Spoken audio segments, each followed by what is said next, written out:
Hello there, Internet. We got something to look at today. Now, this is probably not going to be a very long video. I can't imagine it would be. And we're probably not going to go... We're probably going to take about a minute before we actually get into it, because there's something I kind of want to say first. So maybe we'll just have the little Carver's Customs pouch in here. I guess even though you know what it is, I'm still not ready to pull it out, let you look at it. Anybody?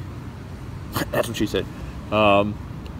But yeah, I kind of wanted to put a little disclaimer out there about this guy, just because this is something very unique in the sense that once you really start getting into this, whoops, almost knocked my camera over. Once you start getting into this hobby and really start getting into collecting, there's only so many spinners you're going to buy. And at some point, you're going to kind of look for some high-end buttons. So I know that this is not going to be for everybody, and I know that people are probably going to comment down below, are you not spending that much money on buttons? But that's kind of what this kind of comes into in terms of really kind of taking some spinners up to that next level. So please realize that this is certainly not for everybody, and you don't need to understand it, you don't need to get it, you don't need to spend that money. I'm just trying to reply to those comments ahead of time. So it's just it's something nice to treat yourself if you got a really nice spinner and you want to upgrade the shoes on it. Get her some new shoes. So let's take a look, shall we? Little tease. Ooh, look at it. We're starting to see some of the, oh boy. Oh boy. Oh boy, look at that. Oh, we'll just get you out of the way over here. We'll set you over here so we can still see a little. The old King of the Sea pouch. Will that stay that way? Yeah, see? Oh, I didn't even realize I was going to say there's no copper here, but there is a little copper, see? Right around the edge. So look at those buttons. So this is Superconductor. Superconductor, I don't know all the bits about it, but essentially what it is, it's a superconductive material. They generally use it in MRI machines, is that it? MRIs, the machines that do that sort of thing. So like they are really good, I guess, at making the magnetic fields and doing the what have you. Someone can probably explain better than I, but neodymium, is that it, in copper? Just makes a really superconductive material. So there's all these little rods woven through, and there's all different sizes of these types of rods, but basically this material is just super expensive. It's just an expensive material, just straight up. So that's what we're dealing with here. But look at how good that looks. So this is from LMS.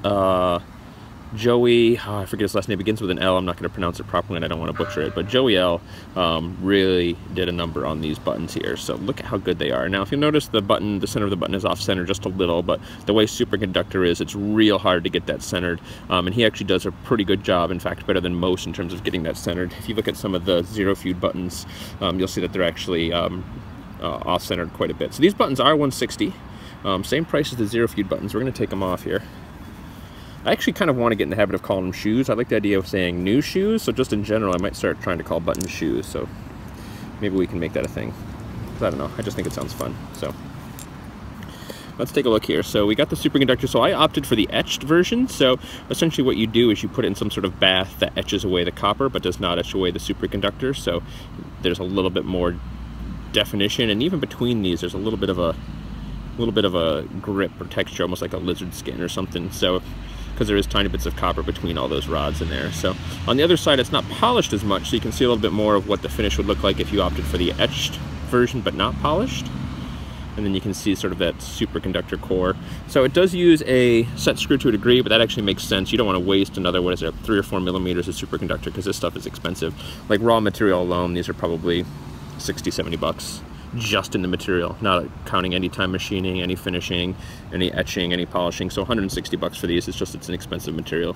So if you want something like this, that's what it is. So really, really nice. Now the other thing I like about these, I didn't really realize this, most of the kind of really fancy aftermarket buttons you get like this are designed for these type of spinners that have no retention ring. They're just kind of standard you know, glue or press fit bearings. So these actually have a bit of height to them, so you can put them on lots of different spinners. So it's a little bit of a gap on the tri-fidget. If you look at it like that, you can see it. But when you're looking at it like this and with the raised weights, you don't really notice or tell. So it's not really much of an issue to me.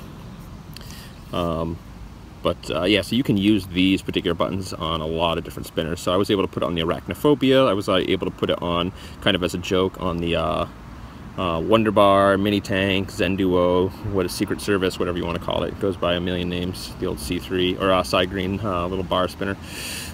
Zen Duo is probably its most commonly referred to name, or Mini Tank. But so that this button will work on that. So I'm sure it would probably work on something like a like an X, like a Very Dapper, like an Aventador, a lot of different things you could probably put this on. So now most of those bearings, or most of those spinners aren't $160, and it almost feels weird putting these kind of buttons on a spinner that was worth less than the buttons. You know, so we got the tungsten tri-fidget here, and it feels really nice. So these buttons actually give a lot of nice grip. They've got this, the feeling of these buttons is really nice. So I imagine, like, this guy makes these buttons in other materials. So they're really, they've got good grip, they've got a good feel, they're comfortable, they don't slide around at all under any circumstances that I've noticed so far. So now these buttons, I should say, they're not available right now. They sold out in like a minute or two. So they're not, you know, you're not going to be able to just go out and get these buttons, and they're kind of in demand. So if you see them on the aftermarket, it's not unheard of to see these on, you know, going up for like 250 bucks. So just kind of how it is. So look at that tri-fidget, hold that warp it, do it vertical so it really holds it. Really holds it. We're just warping. What you doing, Tim? Just hanging in the park warping. Just warping. Whoop, whoop, whoop, whoop, whoop. Yeah, so I don't know what else I got to say about the buttons, but let's just keep bringing them in there and look at them because they're so gorgeous, they're so beautiful. I didn't really find I was doing this with other spinners and other buttons, although maybe I'll start now, but just kind of holding this, and I can't really kind of hold it the way I was holding it before because of the way I'm going to try and do it like this. But just holding the spinner and just kind of spinning the buttons I was enjoying doing earlier. So maybe we can warp the buttons a little. See what that does. Not really much of anything, but gorgeous shoes. Look at the shoes. They say shoes make the man. They actually do say that. I put a post up and was like, do people say that? And they do. They do say shoes make the man. Or shoes maketh the man, I think is the actual expression. So, oh, there's the word we were looking for. Look at it go. So the buttons are just slightly off balance, but it doesn't really matter in terms of where you're holding it. You don't really feel the balance of the buttons. So I think if they're really bad and wobbly, it can be an issue, but I've never seen that being an issue. Yeah, we're just chatting now. I think we're going to leave it at that. So I hope you guys appreciate what this is and recognize what it is and recognize that it's not for everybody. It doesn't have to be for you, and that's okay. So, and the wind's picking up. So we're going to stop because you guys don't want to hear that wind noise. So, all right, Internet, I'm out. Kisses.